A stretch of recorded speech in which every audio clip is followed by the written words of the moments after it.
Welcome to the Butterfly Effect. I'm Chris Horner. Today is stage 17 of the 2023 Tour de France. 165 kilometers, about 105 miles in length, and 4 categorized climbs on today's stage 17 of the Tour de France. Guys, this is the penultimate mountain stage of the 23 edition, so we know there's going to be some action. I backed the film up to stage 16, yesterday's individual time trial. By now, all of you guys have heard that Jonas Vingegaard had demolished the professional peloton in yesterday's TT, and he put the sword to Tadej Pogačar, the two-time Tour de France champion. But Jonas Vingegaard was last year's champion, right? So Jonas Vingegaard did a display of force in the individual time trial, putting over 1 minute and 38 seconds into Tadej Pogačar. So he's 1 minute and 48 seconds on the GC when today's race starts. That means UAE team members got to think about making this stage from kilometer 0 all the way to the finish up to Col de la Luz full gas. The last climb, 28 kilometers long. It's not going to summit like I told you guys on Beyond the Coverage. It's going to go up to the top with about 6.5, 7 kilometers to go. Crazy technical descent. Then it's going to jump onto an airfield with about 450 meters, really hard up to the finish of today's stage 17. So if you're UAE team members, what do you want today when you're at the start line, when everybody's lined up and you're looking over to the side of you and you're seeing Jonas Vingegaard still in the race leader's jersey by 1 minute and 48 seconds. Well, if you're Tadej Pogačar, like you said in yesterday's stage 16 finish in the press interview, you gotta be able to try to blow this race up. There's no doubt about it. He wants to race hard, and he's gonna want Jonas Vingegaard to have a bad day like he did going over Col de Mary Blanc on stage 5 of this year's Tour de France. That's the only real option to be able to win this year's 23 Tour de France. Or you got to take back at least a minute's worth of time on Jonas Vingegaard so that on the last mountain stage on stage 20, you have an option still of winning this year's Tour de France. But either way, you got to understand that UAE team members want this race to be absolutely full gas all day so they can tire out Jonas Vingegaard if that's a possibility, and then launch Tadej Pogačar on the last and final climb to try to gain some time on the Jumbo-Visma rider. Now, when the racing starts, it's full gas right away. We see Ciccone and Mads Pedersen up there, Paulus up there, and we see some chaos back there when the peloton split. Look, UAE team members have 4 guys chasing the front group of GC favorites and the peloton up there as we see Adam Yates has missed the split. They'll get pulled back by Vegard Stokalegan, who pulls back his 3 teammates. Then you see him flipping his hand out, telling those guys to get to the front. Already the race has started. UAE team members are behind the 8 ball, and not just 1 minute and 48 seconds on the general classification. These guys have been chasing, trying to close gaps already, and we're less than 10 kilometers into the race.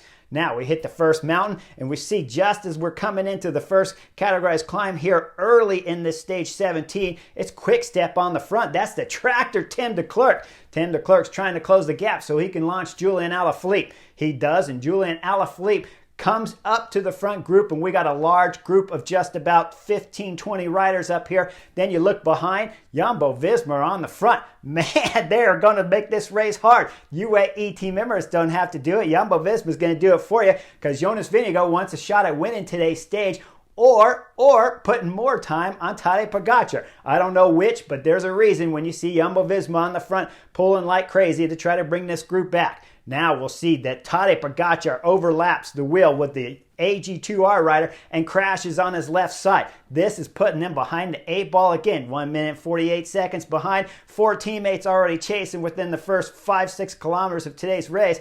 And now you got Tadej Pogačar hitting the ground. Man, they're getting ripped apart already in this stage 17, and this is the first climb, and we're only about halfway up it. Well, then you see Tish Benoot come back for Jumbo-Visma. He hits the front. He's going full gas, blowing it up as he's closing the gap up to that group of about 15, 20 riders up front. Look further back. It's Team Ineos. Ineos have missed the split too. They got Carlos Rodriguez in there, so they're trying to pull them full gas to get this group with Ineos back up to the GC favorites of Tadej Pogačar and Jonas Vingegaard. Jai Hindley's in that group of Ineos too, so Bora Hansgrohe are a little bit behind the 8 ball early on this first climb. Now Jumbo-Visma bring it all back together. We go over the top of the KOM. It's Ciccone in the polka dot jersey who will get maximum points on the first KOM here at stage 17. Dropping down the descent, who's going to light this race up? Well, you know it's Julian Alaphilippe. There's no doubt about it. Julian Alaphilippe's going up the road, and he's got some company. Two guys sitting on his wheel as they're dropping down the descent. Chris Nylands we've seen many times, and of course Ciccone was at the top when Julian Alaphilippe attacked, so he's there too. Three riders going up the road.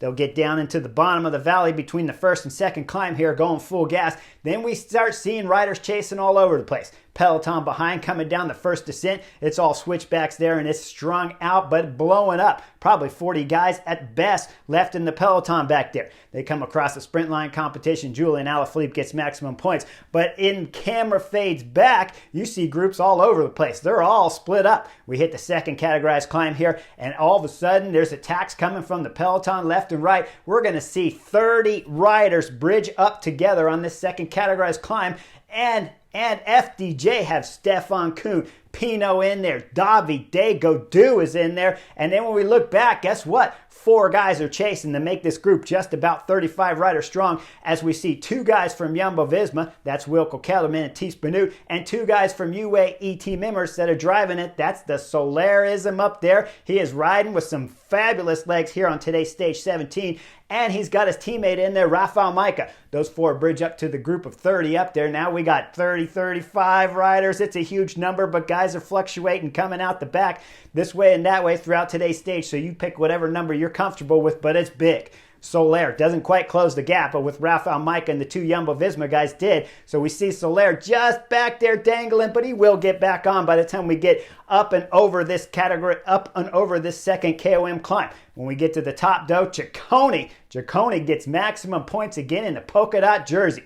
Now they drop down the descent. We'll see some Jumbo-Visma guys on the front because it's Christophe Laporte, Nathan Van Hooydonk back there setting tempo, and they're keeping the gap at about 2.5 minutes. We go up to third categorized climb here, and then we'll see at the top, it's Ciccone. Ciccone again getting maximum points. The gap's gone up to about 3 minutes, and we see some excitement back there in the peloton with Jumbo-Visma. They've been riding the front throughout the whole stage. Ineos jumped on the front just a little bit. We saw, of course, a little action from UAE ET Mimmers, but then Wout van Aert takes the front of the peloton when they're coming down the descent. Things are getting nasty coming down this descent because we're going to see Egan Bernal from Ineos. He's going to crash hard going into the right turn. He loses the front end, slips down, and the Colombian rider's just looking at his bike. Cars are passing him on the left. Then he starts walking to the left. Then we'll see the car pass a bit on the right and just miss him. And I'm thinking, Egan Bernal, man, you're still young. Pay attention to what's happening as he's walking left to get across the road and missing cars left and right. Well, the Colombian rider finally gets his mechanic there. He loads him back up on his bike, and Egan Bernal starts down the descent.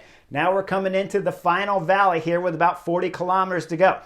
The group up front, massive in size. Throughout today's race, they have been pulling full gas on the front because, of course, you have Bahrain victorious. They have Pale Bilbao up there. He's 7th on the general classification. You have Jaco Alula. Simon Yates is in this group, and he's got teammates. Chris Harper's in there. Lawson Craddock's in there. So they've been driving this group the whole time.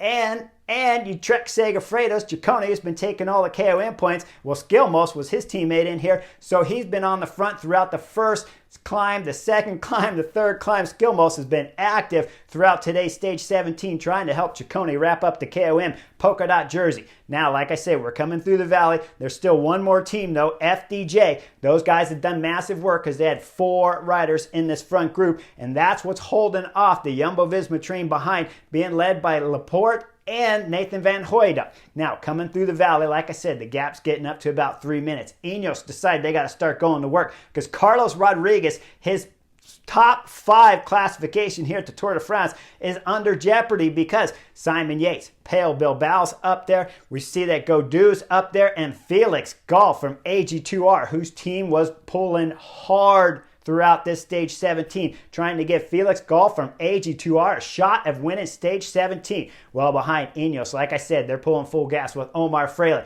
We see Bora Hansgrohe on the front too with Niels Paulette. Niels Paulette's done an amazing job. He's still up here in the front group of the Tour de France on stage 17, going full gas, trying to reduce this gap so Jai Hindley doesn't lose a spot on the GC either. Now up front, they're hitting the last and final climb. 28 kilometers long, 6%.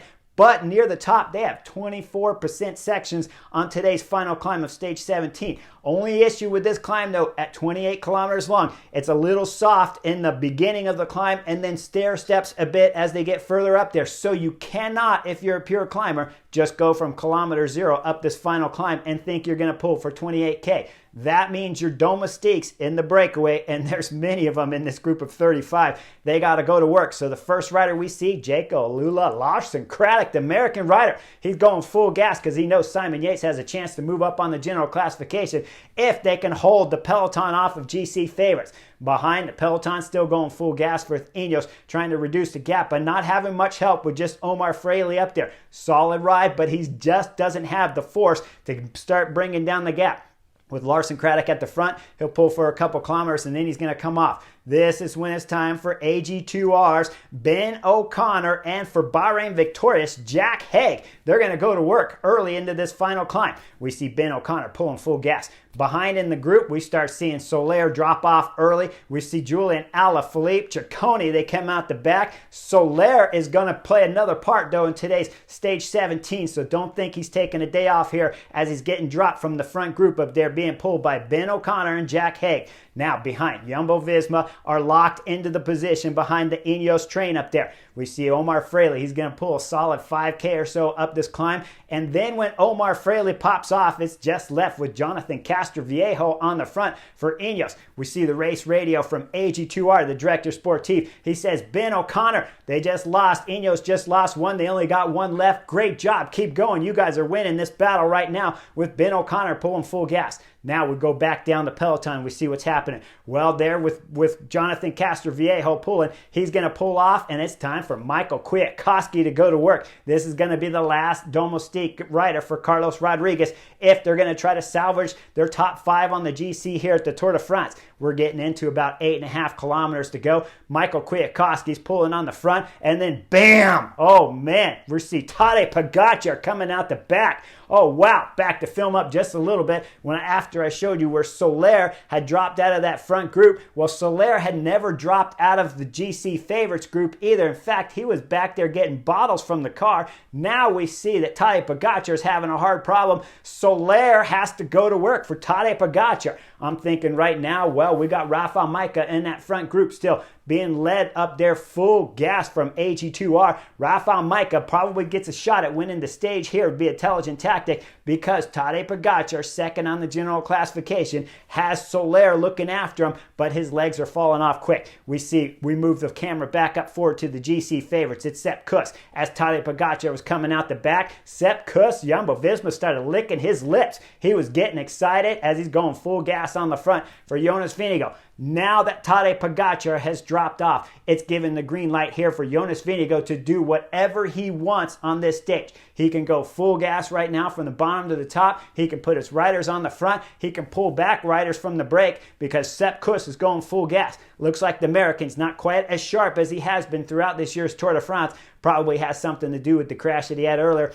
But Tadej Pogačar's been dropped. We see Carlos Rodriguez is still locked on. Jai Hindley's there. Of course, Jonas Vingegaard's there as Sepp Kuss is going full gas on the front. The gap is getting bigger to Tadej Pogačar and Soler. Marc Soler is having a great ride, trying to salvage second place on the GC. Tadej Pogačar, when he got dropped, as he was coming off, he said, guys, I'm empty. Adam Yates, you have the green light to go for a podium spot here at the Tour de France. So Adam Yates is still in the group up there with Sepp Kuss going full gas. Now we see Thies Benoot coming back as he was coming out of the breakaway. Guys, you know I don't like guys in this front break because it reduces the numbers, but it's working out magically right now for Jumbo-Visma. Nobody could have planned this as we see Thies Benoot coming back. Sepp Kuss is just about done. Thies Benoot's going to take over and start going to work. Carlos Rodriguez, Jai Hindley get popped out the back. Adam Yates is holding on for dear life on the Jonas Vingegaard's wheel, and then Adam Yates is going to get popped. Up front in the breakaway, what was happening? Well, we saw Ben O'Connor going full gas.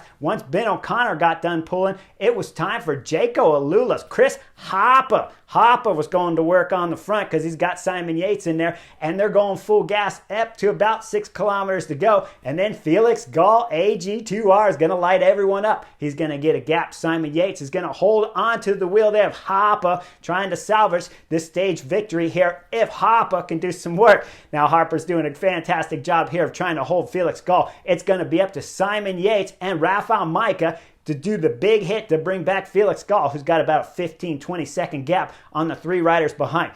Now we go further up the hill. Felix Gall still holding that 20-second gap. We look back, it's Simon Yates and Rafael Majka chasing. They lost Chris Harper. He did a fantastic job, but now it's time for his GC man to go to work, sitting top 10 here at the Tour de France. Simon Yates pulling hard. Then we see Rafael Majka get popped. Now we got one guy chasing one. Felix Gall doing full gas. He's trying to win today's stage as he's still holding that 15-20 second gap on Simon Yates. Go back down the peloton. What's happening back there? Well, Tish Benoot from Jumbo-Visma with Jonas Vingegaard on his wheel has blown up everybody with just Jonas on his wheel. Jonas is going to take off the acceleration off his Belgium teammate's wheel, and now he's starting to go solo, flying by the original leftovers of the breakaway guys getting dropped. Jonas Vingegaard is going to bridge up to Wilco Kelderman. Wilco Kelderman, who was in this front group originally, now he's dropped back to grab Jonas Vingegaard near the summit of today's stage 17. Wilco Kelderman's going full gas. He goes into the left. They got to lock up the brakes, guys. There's a dead stopped car, and the motorcycle is stopped right on the bumper of the car. I'm going to guess the car went straight into the back of the motorcycle after it stalled and probably pushed the bumper up into the back wheel. The fans are trying to pull the motorcycle off the front end of the car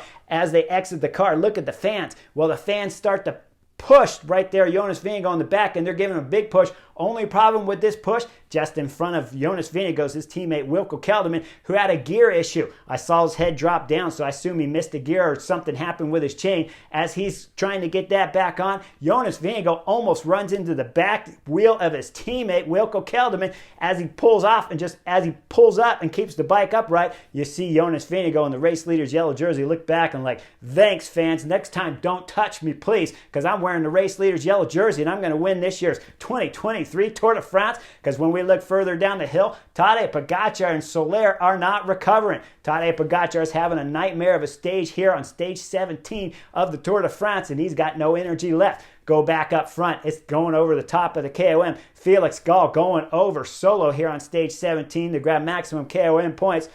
About a 20-second gap on Simon Yates behind is going full gas. We look just a little bit further down. What was happening with Jonas Vingegaard? Well, Jonas Vingegaard, after that car, he dropped his teammate Wilco Kelderman. He's going solo now, trying to win the stage and get more time on Tadej Pogačar. He's flying up this final part of this climb here, the last category climb, number 4 here on stage 17. As we see, just with a few hundred meters before the summit, he's going to catch Pale Bilbao from Bahrain Victorious and Davide Gaudu from FDJ. They're trying to hold on to Jonas Vingegaard's wheel as hard as they can because there's just 150 meters to go to the top of the KOM. We go up over the KOM. Felix Gall's bombing down the descent. Look at the way he's taking this right turn. He's going through it fast, full gas.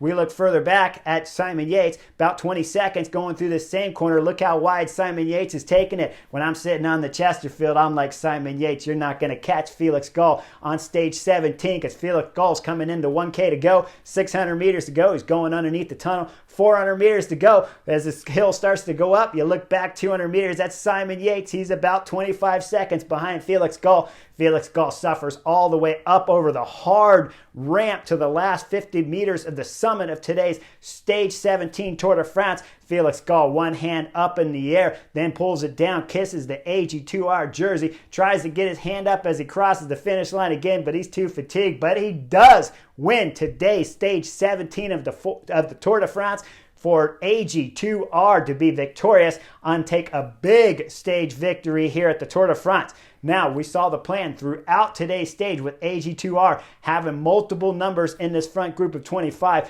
They raced it spectacular. All of the GC guys, the top 10 GC guys in this front group, Pale Bilbao from Bahrain Victorious, AG2R, of course Simon Yates, and FDJ, Frances de Jure that is, for Gaudu, they all did not hesitate and put their guys on the front, and this gave the opportunity for Felix Gall to throw an attack and hold off Jonas Vingegaard. Now, second on the stage, Simon Yates, as you saw him as we came out with 400 meters to go, he'll finish second on the stage.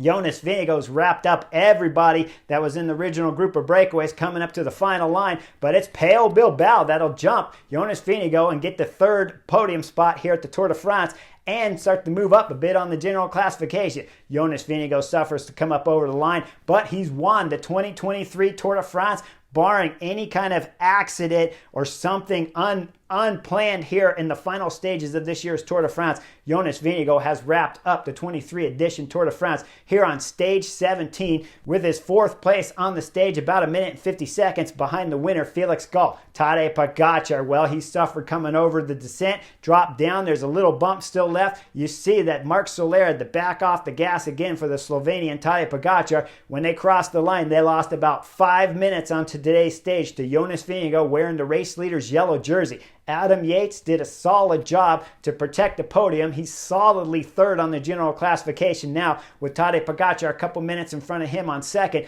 So the general classification fight for first of the Tour de France has been won with Jonas Vingegaard, and the top three spots, second and third, Tadej Pogačar and Adam Yates, should be pretty solid here to wrap up the podium, unless Tadej Pogačar has some kind of health issue, which could explain why he went bad today. Now, when I was sitting on the couch the whole time listening to the commentators from GCN, they always kept talking about that Tadej Pogačar was just not prepared enough to come into this year's Tour de France, and that explains why his form dropped. I don't believe that. I know it's an option. I'm not denying that it's not a possibility. What I'm saying is when you've crashed on a stage, it readjusts the bones and the alignment, and I would put it down to the crash today more so than not being prepared properly coming into this Tour de France. Or it could be something as simple as he was sick earlier in the beginning in the first week of the Tour de France. When we go back to stages 3 and 4, possibly had some antibiotics for that helped him get over the sickness faster, and that's having some issues with him. It could be some calorie issues, but I don't think it has anything to do with not being prepared properly when you're coming into the Tour de France to begin with. I would put it down to the crash today, so much so that if we back the film up all the way to yesterday's individual time trial, and let's just say Jonas Vingegaard and Tadej Pogačar finished on the same time yesterday and they were racing today's stage, if I saw Tadej Pogačar blow up after crashing on the stage, I wouldn't change my top 5 picks on the butterfly effect ever if I see a crash and then a rider blows. There's no way you could see a crash and then say, oh, it's down to his preparation way before. The first possibility has to be the crash. The second possibility, most likely some kind of calories issue that he's had. The third possibility, okay, then you can start throwing in that his preparation coming into this year's Tour de France wasn't ideal. But when you race that good at week 1, when you go that good through week 2, when we're talking about Jouplan, when he's attacking up Jouplan left and right, and then when you go into yesterday's individual time trial and you put 1 minute and 13 seconds on Wout van Aert and the rest of the peloton to finish second, only to be gotten beat by Jonas Vingegaard by 1 minute and 38 seconds, that does not explain why you would go bad on today's stage, but the crash absolutely could affect his legs, and certainly calories and just pure bonking could easily explain today's downfall here of Tadej Pogačar. Either way, UAE team Emirates are going to lose this year's Tour de France. Now the real question is, when we get into the next mountain stage, can Tadej Pogačar or UAE team Emirates be able to take another stage victory here and step out of this year's Tour de France with 3 stage victories and a possible second and third on the podium here at the Tour de France? That's always a high possibility now that both Adam Yates and Tadej Pogačar are down on the general classification from Jonas Vingegaard. So if Tadej Pogačar's form can come back up, which would explain it being a calorie or a crash, if we see his form come good later in these mountains, in the last mountain stage, that would explain that it's not his preparation coming into the Tour de France, but it was his crash or it was a calorie issue here on today's stage 17. Either way, like and subscribe. I'll see you guys on the next edition for stage 18 of the Tour de France, which could be a field sprint. Like and subscribe, and I'll see you guys real soon.